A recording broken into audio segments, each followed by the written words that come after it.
Waalaikumsalam.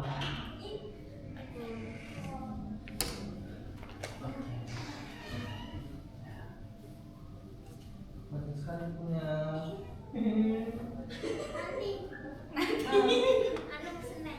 Halo, langsung Senin. Sini tak kasih. Haram. Ambil di situ.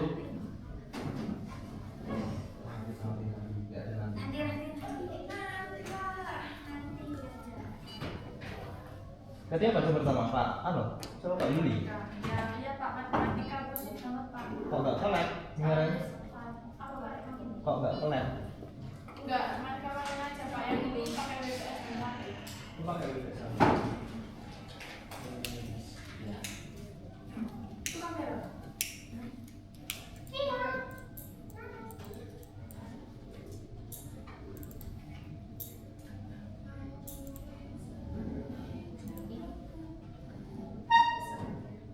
Kamu ngirim tugasnya kapan, Sus? Pak, Senin. Senin? Maaf, Pak. Iya, nggak apa-apa. Apa udah baca itu, tak baca, nggak apa-apa. Yang penting udah mengirim, ini udah langsung tak nilai. Terus nanti ya belum mengirim, langsung presentasi di depan. Wah. Bisa tutup, nggak saya tutup. Gak ada HP-nya. Enggak kan? Pakai HP temen kamu kan bisa itu, harusnya bisa. Nggak tahu Pak, dia nggak tahu. Ya nanti kan dia belum mengirim. Tapi jangan sih. Ya nggak apa-apa, kenapa? Pak, tapi Pak nggak tahu tuh Pak. Enggak. Assalamualaikum.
Minta tolong itu kamu geser ya, apa namanya, tutup untuk gemboknya itu besinya.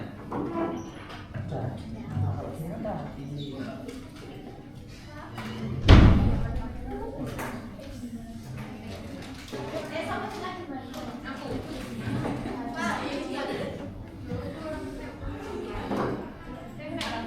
Ini terus loh, buatan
paling sekitar setengah jam lagi ya.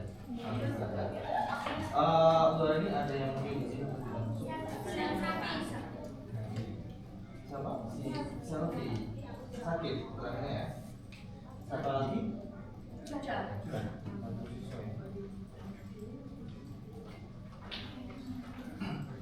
Oke, di minggu kemarin Pak Irfan memberikan tugas ke kalian. Kemudian sebelum kalian kemarin mengerjakan tugas kan Pak Irfan suruh untuk membaca materi terlebih dahulu ya.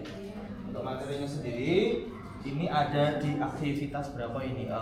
K1104U. Apa itu elemen berpikir, standar intelektual, dan karakter intelektual. Sudah dibaca sebelum materinya? Sebelum kemarin kalian kan sudah mengerjakan ada berapa soal itu yang Korea di buku tadi? 11. Ya, ada 11. Soalnya itu berkaitan dengan kalian atau tidak soal itu? Ya, terkait dengan diri kalian. Nah, dari soal yang kalian kerjakan itu kan sebelumnya itu kan kalian sudah harus mengenali dulu apa itu elemen berpikir ya enggak? Dan ada standar intelektual dan karakter intelektual. Yang di sini cukup lumayan banyak ya teori dari elemen berpikir intelektual. Yang jelas kalian harus mengetahui di sini ya standar intelektual. Jadi harus ada kejelasan. Karena nanti di aktivitas yang selanjutnya nanti kalian akan disuguhkan sebuah artikel. Ya, ada sebuah artikel di bidang pertanian sama di bidang kesehatan kalau nggak salah.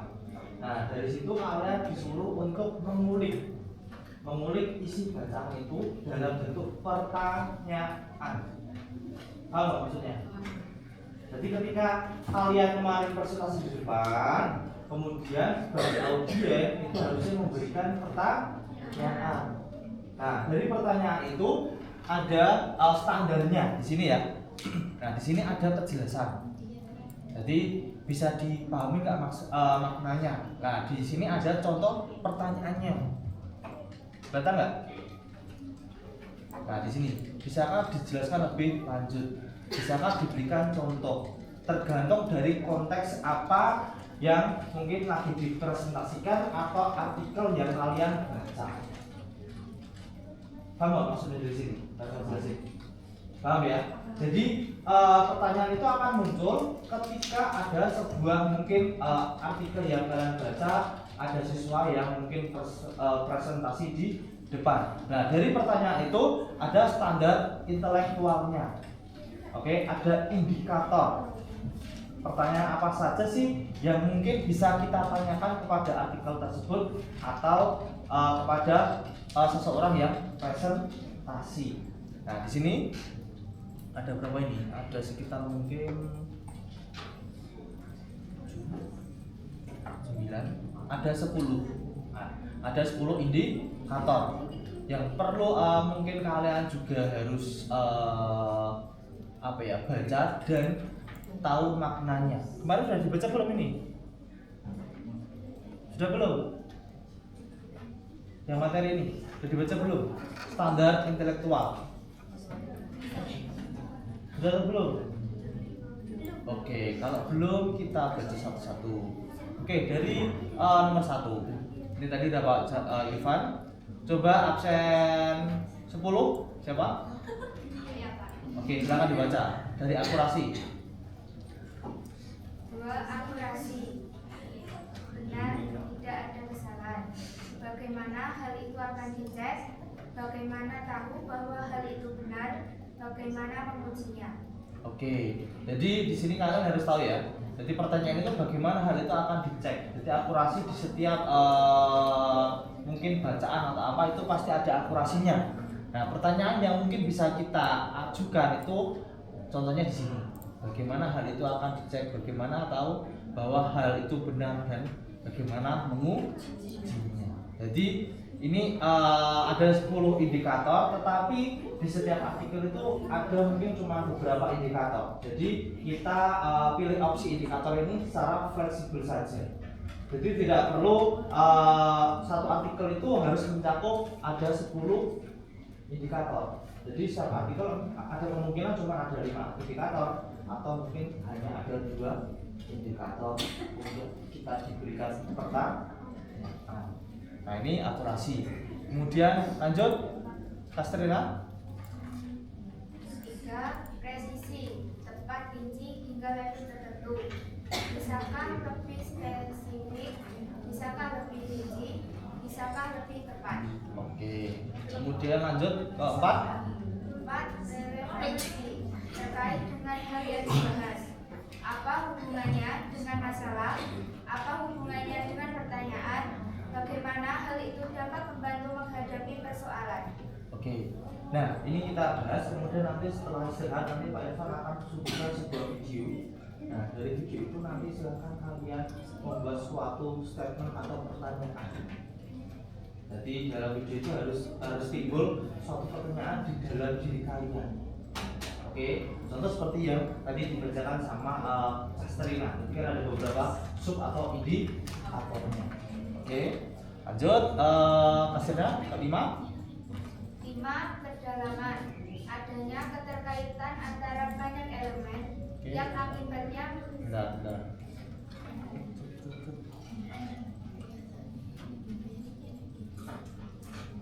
yang Bentar.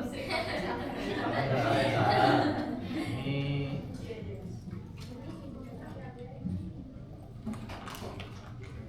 ya. yang akibatnya membutuhkan kecermatan berpikir melalui banyak variabel, berbagai konteks, ide atau pertanyaan. Apa yang menyebabkan masalahnya sulit? Apa kompleksitas pertanyaannya? Apa saja kesulitan yang perlu diatasi? Oke. Lanjut absen 20. Siapa 20? Oke, Kiara, silakan. Sampai apa ini kan? Dari sini. 6. Keluasan, mencakup berbagai sudut pandang dan perspektif yang luas, komprehensif. Apakah perlu melihat perspektif lain? Apakah perlu mempertimbangkan sudut pandang lain? Apakah perlu melihat dengan cara lain? 7. Logika, secara keseluruhan masuk akal, tidak ada kontradiksi. Apakah semuanya masuk akal? Apakah awalnya dan akhirnya sejalan? Apakah yang disampaikan sesuai bukti nyata? Oke, kalau menurut Kiara itu sebuah pertanyaan tidak kira-kira? Pertanyaan ya. Oke. Lanjut nomor 8. Nah, 8. Ini 8. Simplifikasi penting menjadi konsekuensi. Apakah hal tersebut adalah problem terpenting yang harus dipertimbangkan? Apakah hal tersebut merupakan pokok yang perlu dijadikan fokus perhatian? Manakah yang paling penting dari antara fakta-fakta yang ada? oke. Jadi ini ya, apakah hal tersebut adalah problem terpenting yang harus dipertimbangkan? Jadi ketika tadi membuat suatu keputusan itu pasti ada konsekuensinya. Mestinya seperti itu. Jadi di sebuah artikel pasti ada suatu pendapat atau opini ya. Nah dari opini itu pasti kan penting. Nah dari opini itu pasti ada plus minus gitu kan. Setiap artikel pasti ada seperti itu. Kayak contoh apa ya? Sekarang mungkin perekonomian Indonesia itu mungkin lagi apa ya, belum tentu ya, kayak emas lah. Emas kan belum tentu kan. Kemudian ada opini di mana kalian harus beli emas sekarang, karena kalau kalian beli emas sekarang pasti emasnya itu naik, ya kan? Naik. Belum tentu emas itu akan naik terus. Ada kemungkinan juga emas itu juga akan turun. Dan kalau kalian perhatikan emas sekarang itu kenaikannya berapa persen kira-kira? Dari 2024 sampai sekarang lah 2025. Kira-kira berapa persen? Mas. Kemarin kan bahas itu di kelas ini atau kelas berapa ya? 8. Pas ini kan kalau nggak salah. Berapa persen kira-kira? Ya, 200%. Karena 1 gramnya itu dulu cuma 1 juta, sekarang 1 gramnya itu hampir 3 juta lebih, gitu kan? Nah dari opini itu kan ada yang berpendapat bahwasanya kalian harus beli emas sekarang juga. Nah ada juga yang berpendapat nggak usah beli emas sekarang karena nanti juga ada harga itu turun takutnya karena kenaikan sudah 200%. Nah takutnya nanti kalau langsung turun menjadi 100% kalian rugi 1 juta. Ya enggak? Nah itu pasti ada konsekuensinya. Oke. Lanjut ke 9. Ganti 9 absen 30. Siapa? Tapi nggak masuk. 31. Oke. Silakan Sin. Keadilan, Pak. Ya, keadilan 9. Keadilan tidak memuat hal-hal ribut, bias, ketidakjujuran, pilih kasih, kepentingan diri sendiri, kebohongan, atau ketidakadilan. Apakah saya punya kepentingan pribadi terhadap masalah ini? Apakah saya mengekspresikan sudut pandang orang lain secara simpatik? Oke, lanjut nomor 10. Saya lagi. Ya. Kelengkapan mencakup semua aspek. Apakah semua informasi yang dibutuhkan sudah didapat? Apakah ada hal fakta yang masih belum terungkap? Apakah data yang terkumpul sudah mewakili keseluruhan? Oke. Nah, dari 10 indikator, ini kan ada 10 indikator ya. Kira-kira yang menurut kalian sulit untuk dipahami itu di poin keberapa kira-kira? Sembari kalian juga boleh membuka materi yang ada di link deskripsi grup. Itu kan ada buku paket atau di buku paket sekarang dibuka di halaman berapa ini? Halaman 117 sama 118. Tuh, bisa kalian coba kalian telaah dulu lah materinya itu biar nanti kalian juga paham bagaimana untuk membuat suatu pertanyaan.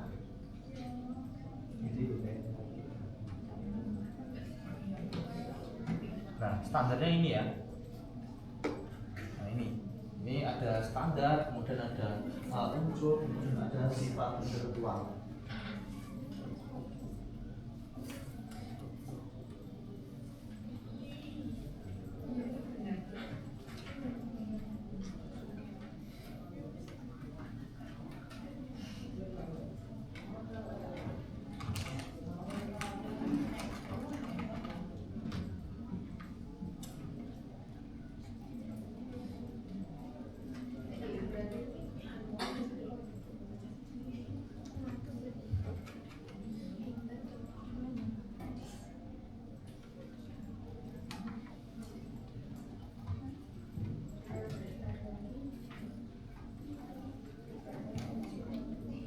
Ada yang bingung di poin berapa kira-kira?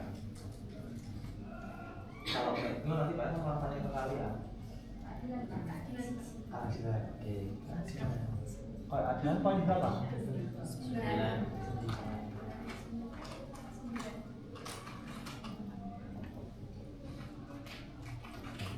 Bentar ya.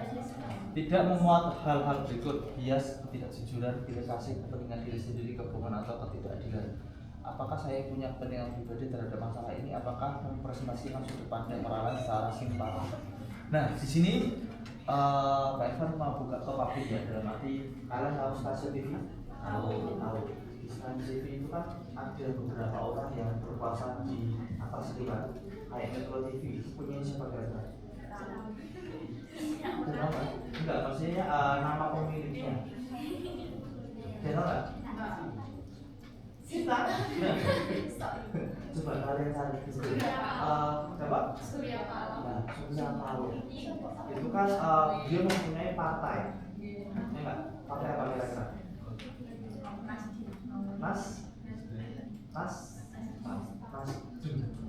Kemudian ada mungkin sebuah TV Bar, gitu kan.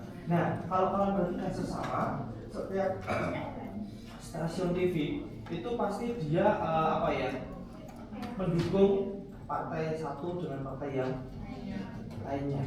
Jadi mungkin Metro TV itu mendukung partainya Nasdem. Otomatis Metro TV itu akan menyiarkan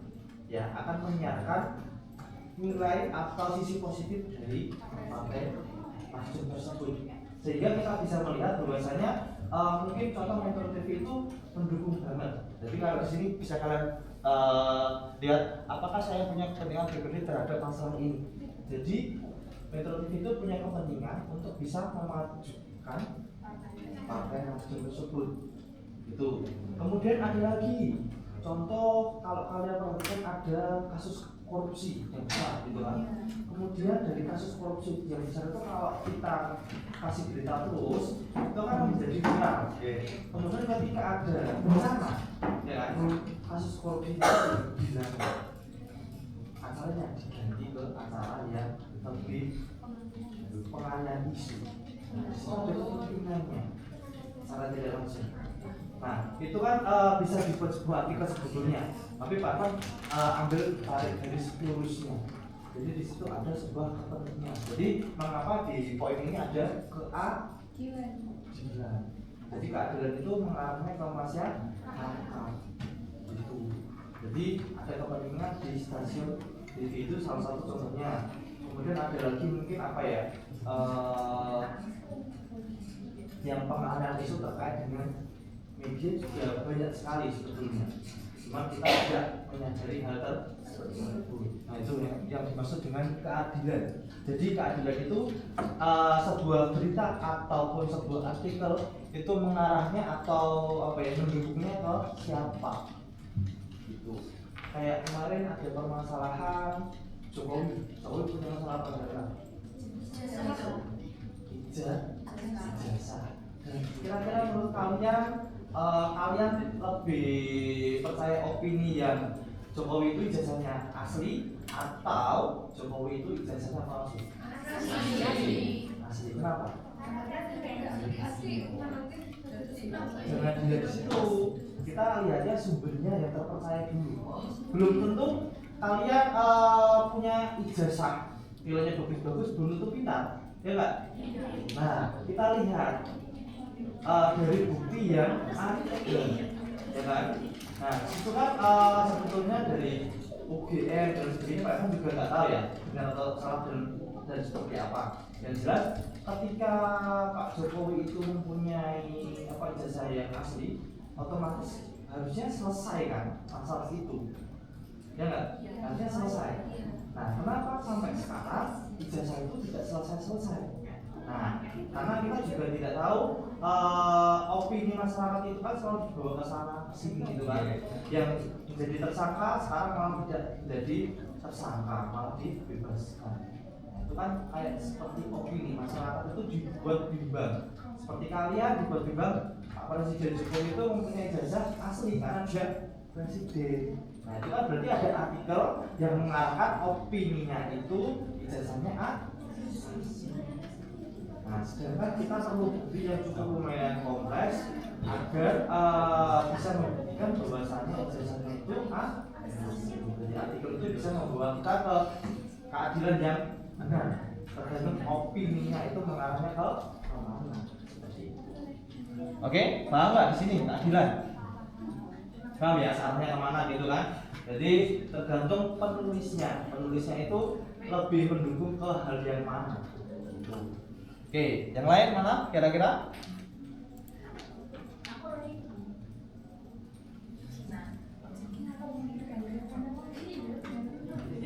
Ada lagi? Ada lagi nggak?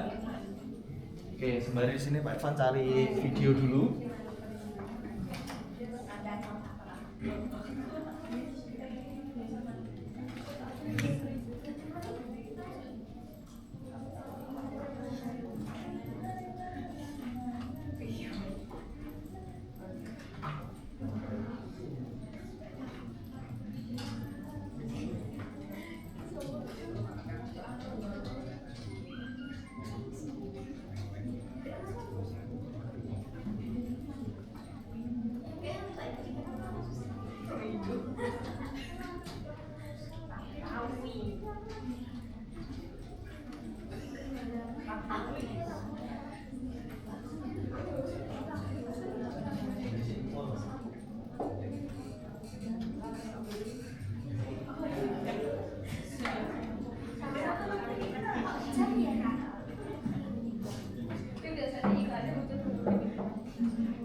Oke, silahkan kalian pelajari dulu, kemudian nanti istirahat. Setelah istirahat nanti Pak Irfan akan memutarkan sebuah video. Kemudian nanti Pak Irfan minta kalian bisa memberikan suatu statement atau pertanyaan dengan video tersebut. Nah, kemudian untuk yang buat pertanyaan nanti juga ada siswa yang menjawab. Jadi saling lempar-melempar nanti. Oke, jadi ada sebuah video. Kemudian nanti ada yang membuat pertanyaan, kemudian juga ada yang menjawab. Nanti kalau Pak Irfan suruh untuk membuat pertanyaan tidak ada yang membuat pertanyaan, berarti nanti kita buat random. Oke, nah silakan dibaca dulu aja materi dari 10 indikator itu. Dari situ kalian bisa membuat suatu pertanyaan dengan mudah jika kalian sudah memahami dari 10 indikator ini. Itu ya. Oke, silakan nanti kalian pelajari dulu. Setengah 10 ya. Jelajahnya. Ada 10 menit, silakan dipelajari dulu.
Kalau kalian itu suka video tentang apa? Apa? Video apa? Nanti Pak Irfan carikan. Apa yang sering kalian lihat di mungkin sosial media, di YouTube apa ya? Video apa? Apa?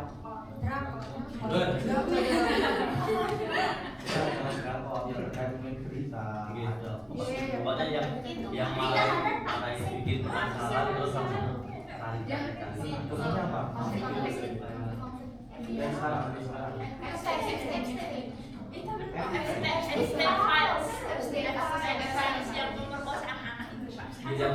oh iya, yang bayi itu ya? Oke, nanti tambah kali tuh. Itu juga yang membuat kita. Iya benar. Iya. Ya, udah baca itu ya, sudah lihat ya. Oke, berarti nanti carikan video tentang itu, nanti kita bisa apa diskusi terkait dengan video itu. Itu ya. Oke.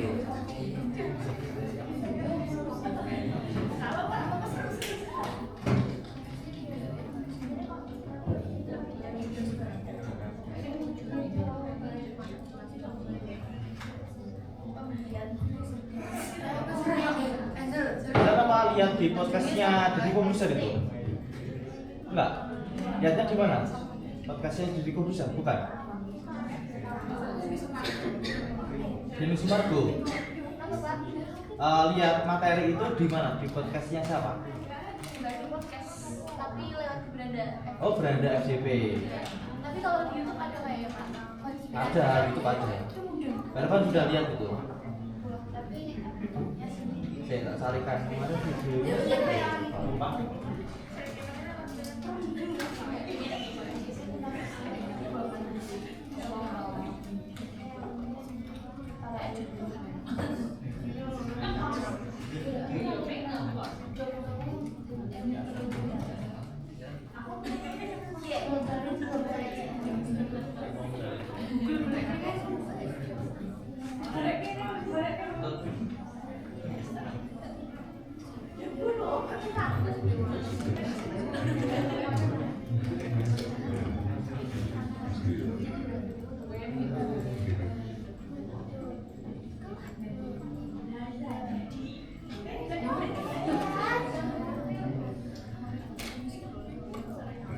3 juta halaman, 180.000 foto dan gambar 20 video. Jadi bukan ini ada kesebut terus tidak begitu. Cuma karena banyak yang mikir gitu, efeknya adalah buat orang-orang yang begini, image mereka tuh rusak. Oke, udah ketemu Pak Irfan, kita ini videonya.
Oke, ini istirahat dulu aja kalian, terus nanti kembali lagi setelah istirahat.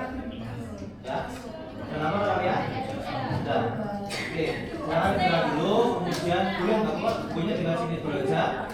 Silahkan istirahat, terus nanti kembali jam berapa? 10:15 ya. Oke, silakan istirahat dulu aja. Yang mau di sini ya nggak kuat, silakan nggak apa-apa.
Ngelani atur nggih. Kasih informasi nggih. Assalamualaikum.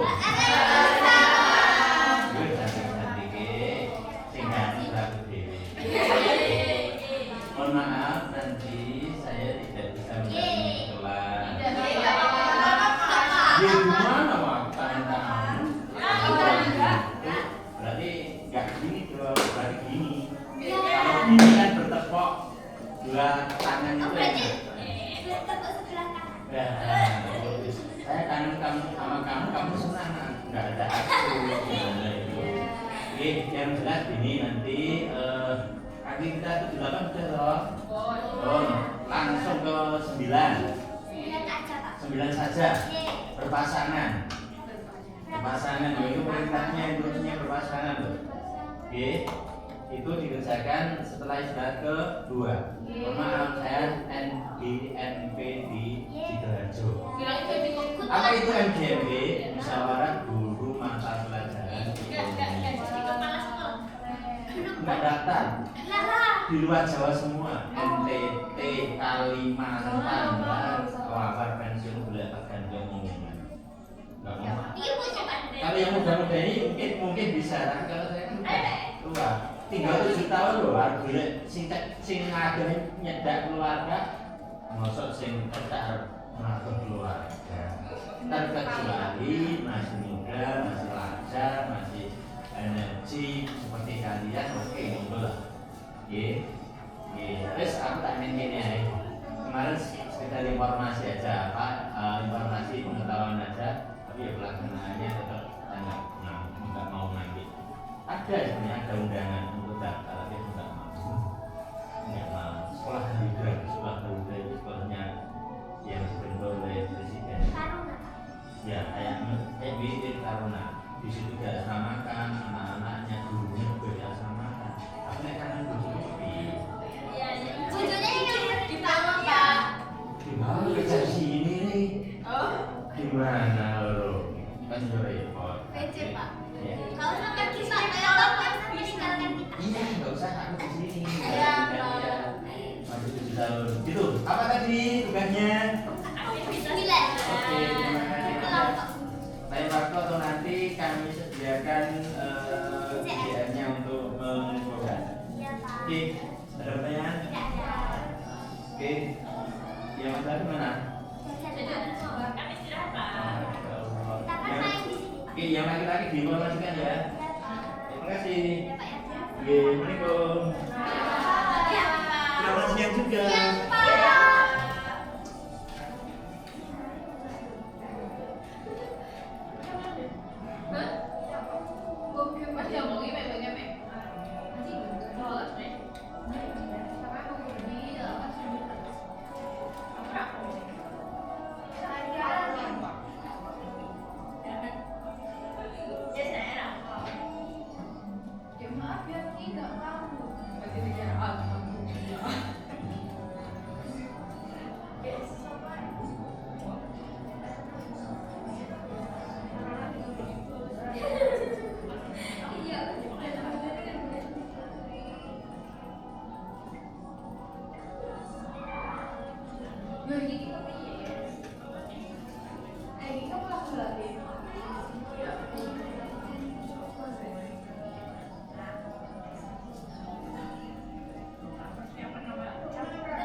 Sing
Oke, gue berarti.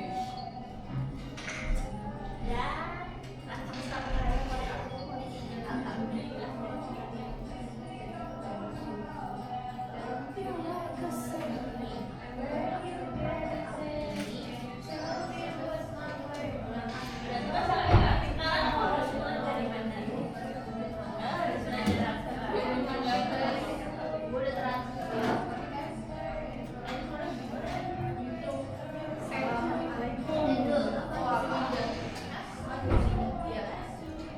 Absen dulu, bocil. Apa yang salah? Itu ada topo. Jika cerita beda. Oke,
Oke, sudah ada semua?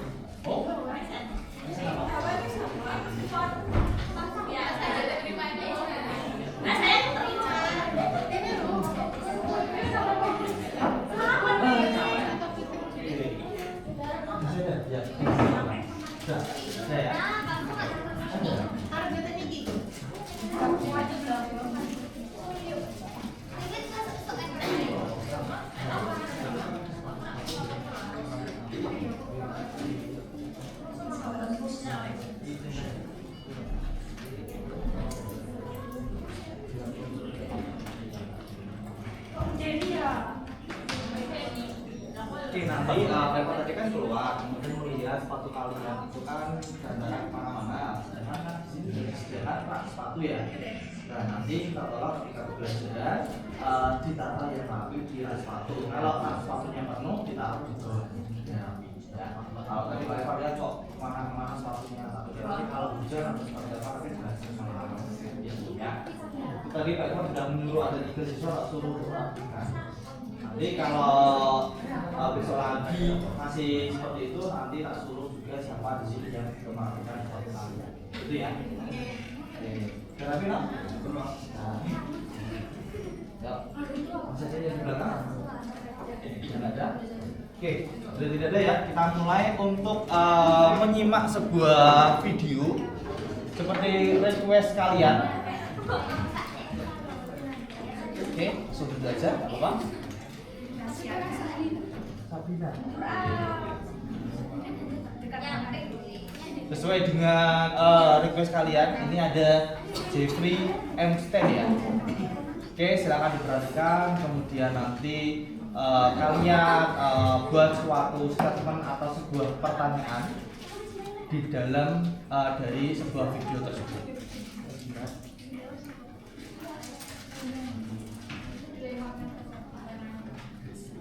Oke, sudah bisa menyimak ya, sudah siap ya. Oke. Itu menjijikan banget. Gue kalau ngeliat kasusnya gue ikutan merinding. Dia udah predator, penjual budak anak di bawah umur, pemeras pejabat-pejabat tinggi di dunia. Dan kasus-kasus yang kalian tahu itu dari 3 juta file yang baru dirilis, masih ada jutaan file lainnya.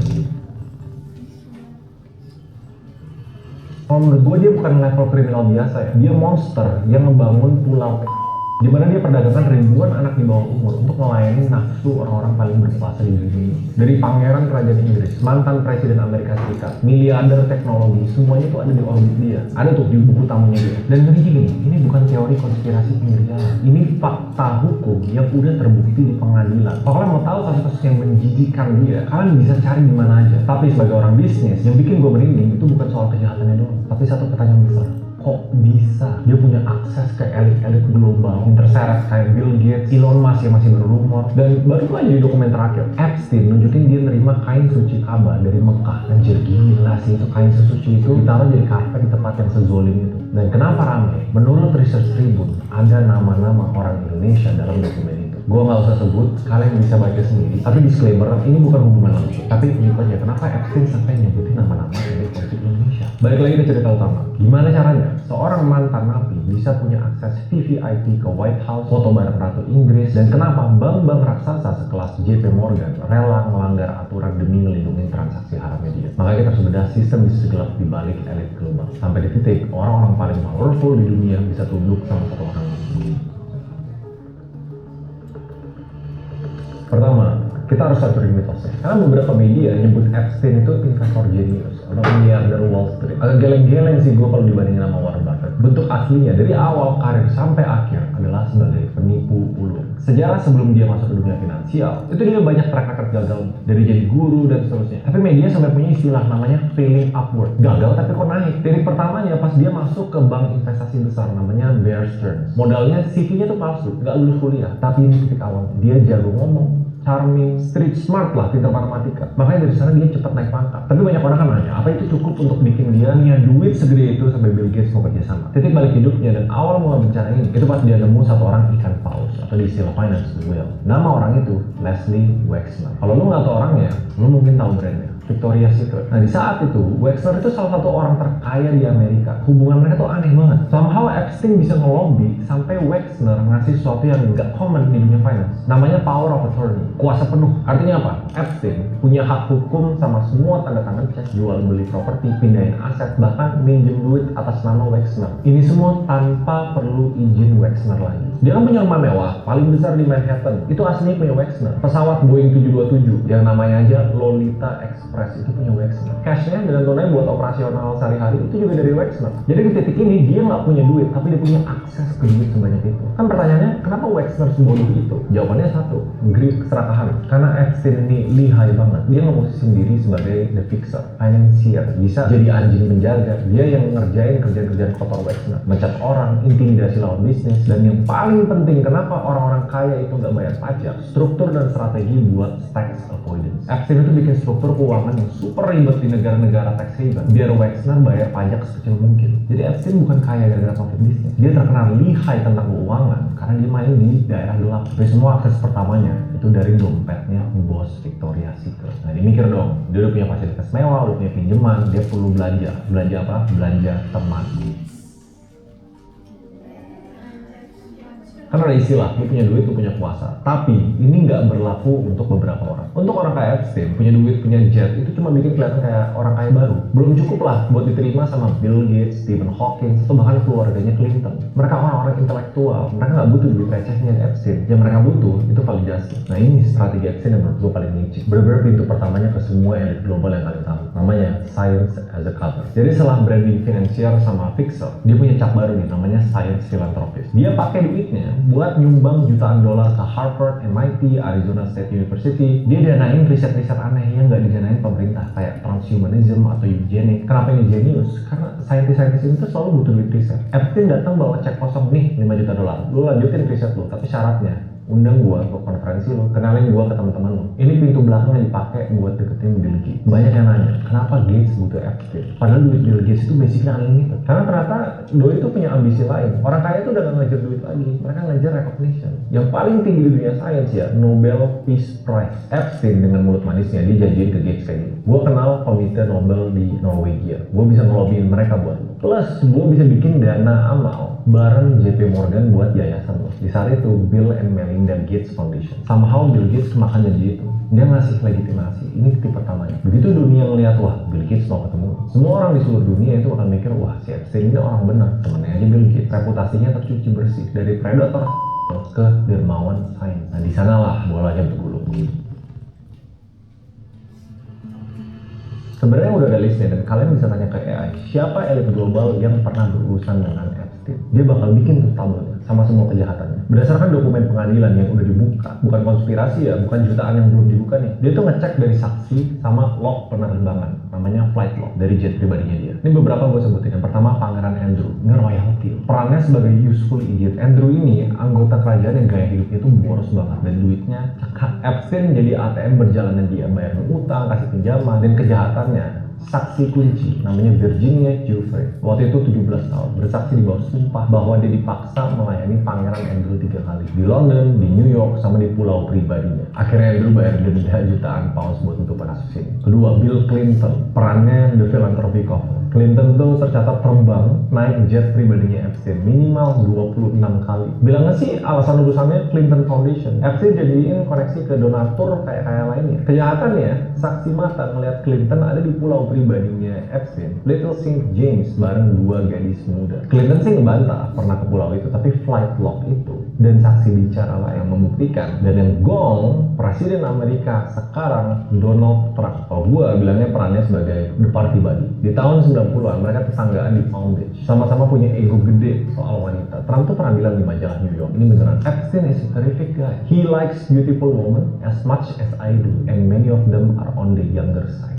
Presiden negara terkuat di seluruh dunia bisa ngeluarin statement kayak gitu di majalah resmi. Tapi statusnya sekarang yang hubungan mereka retak sebelum kasus Epstein meledak. Ada tuduhan saksi dari Jane Doe soal kejadian tahun 1994, tapi gugatan dicabut. Beda sama Andrew, Trump itu nggak terbukti secara hukum, tapi kedekatan sosialnya tuh udah undeniable. Terus gimana nama-nama lain? Ini banyak, nggak mungkin habis di video ini. Contoh kayak Elon Musk, dirumorkan, tapi dari dokumen yang keluar yang nama Elon Musk tuh nggak ada di flight log. Nggak ada tuduhan dari korban, cuma Elon pernah difoto bareng asisten Epstein di sebuah pers. Pertanyaan kayak gini, gue tahu ini jadi kebingungan banyak orang. Kok mau elit-elit global ini difoto, didokumentasi? Inilah strategi orang paling licik di dunia yang dari awal karir sampai akhir. Branding yang paling real adalah penipu ulung. Dan semua berada di satu pulau kecil, Xinjiang.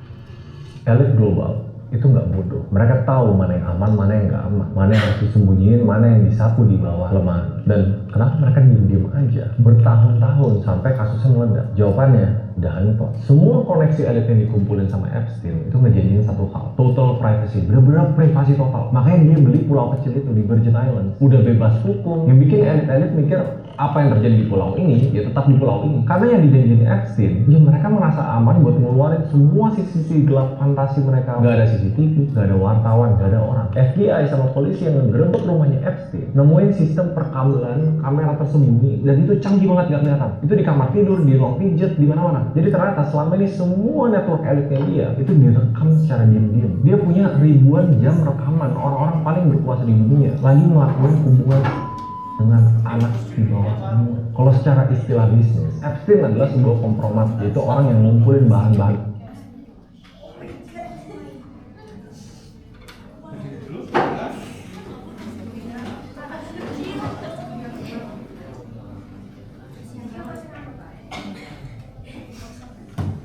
Nah, dengerin dulu sampai sana.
Oke, silakan kembali.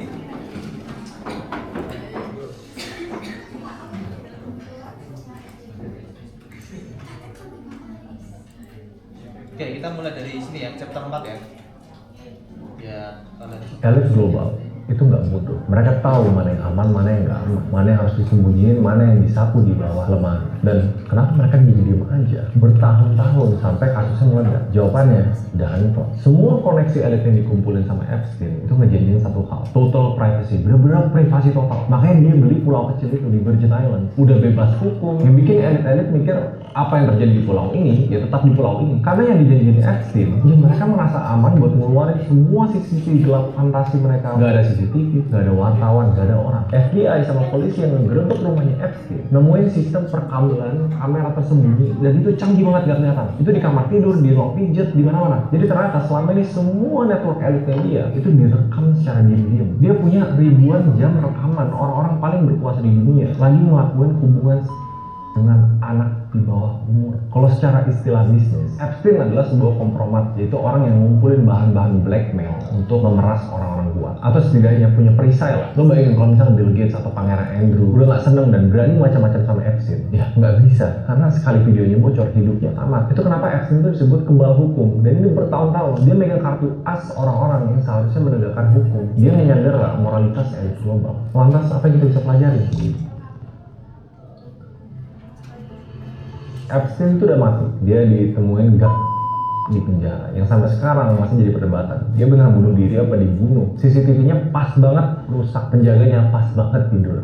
You tell me lah. Tapi Epstein menurut gua itu tuh cuma gejala dari penyakit yang lebih parah. Penyakitnya itu sistem di mana uang dan kekuasaan bisa membengkokin hukum. Bank-bank besar nih yang selama karirnya Epstein nge-transfer duit haram, kayak JP Morgan, Deutsche Bank, akhirnya kan ada denda ratusan juta dolar karena terbukti tahu Epstein itu mencurigakan. Tapi mereka diem aja demi profit. Akhirnya kita lihat lah, moral, etika, dan aturan itu semua kalah sama satu hal tadi, akses dan uang. Kasus ini ngasih lihat kita seberapa tipis antara dunia kita sama dunia mereka. Di level kayak tertentu, moralitas itu seolah jadi opsional. dan itu ngeri banget. Dan ini side note aja ya, kenapa orang-orang kaya atau orang berkuasa itu cenderung bisa jadi pedofil? Menurut psikologi, orang yang gila kuasa, preferensi seksualnya tertarik sama orang yang tidak punya kuasa sama sekali dan suci, yaitu anak muda, cewek, kalau bisa perawan. Emang itu sick sih, emang itu menjijikan banget. Tapi kalian bakal kaget kalau kalian googling kasus ini. Dan ini real. Pertanyaan gedenya gini, menurut lo dengan matinya Epstein, apakah jaringan ini putus? Atau sebenarnya masih ada Epstein lain yang beroperasi di dunia, cuma belum ketahuan aja? Gue rasa jawabannya pasti. Ada nggak di Indonesia?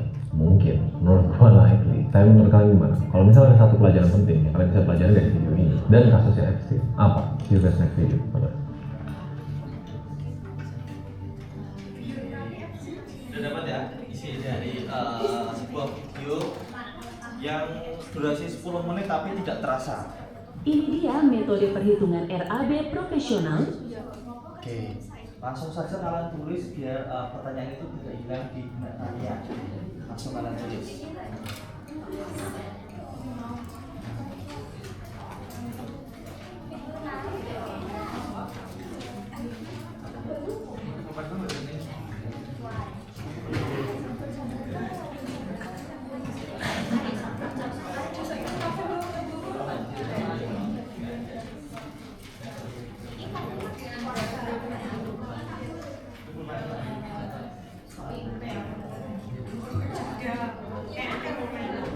Ini kok bisa semua ya?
Oke,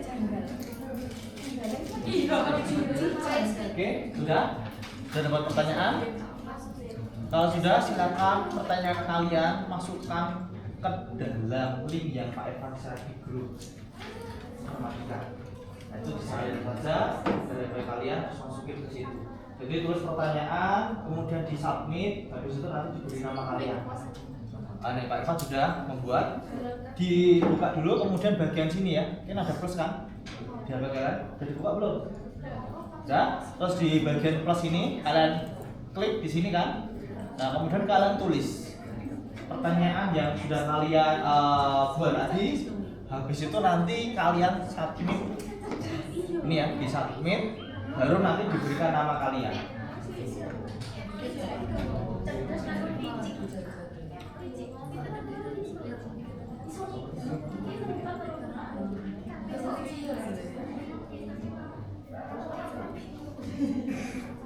Tuh, memang ada membuat satu contoh pertanyaan.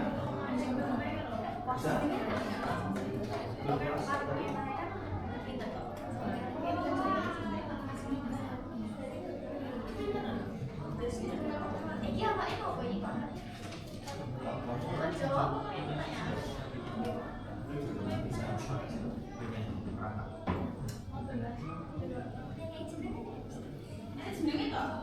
Ya, langsung dikasih nama. Jadi setelah membuat pertanyaan diberikan nama.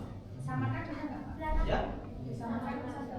Enggak bisa nama kalian, no. Itu loh seperti punya itu, Pak Irfan, langsung nama siapa. Nanti kan bisa cek kalian membuat pertanyaan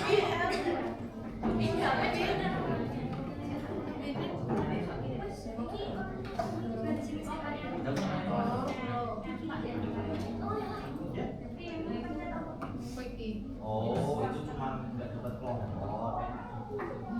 Kelompok kurikuler. Kalian dapat kelompok kan? Nah, itu kan kemarin ada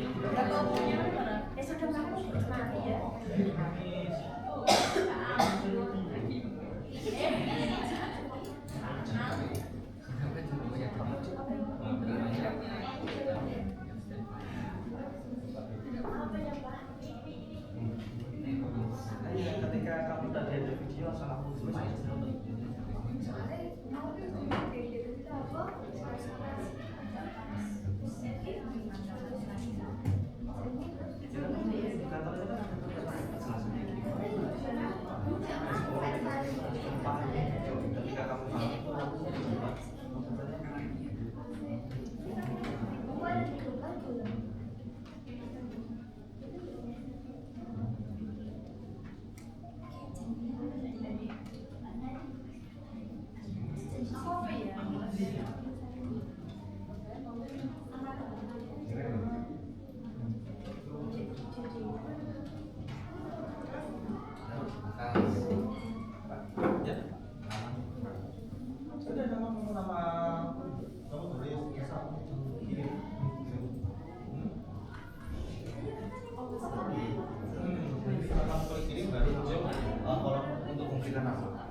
Jalannya pasti apa?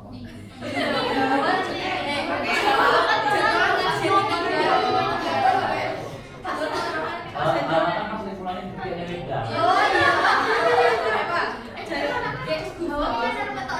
Iya. Kalau itu bebas nih namanya. Anu, tadi jadi kan jadi apa pak?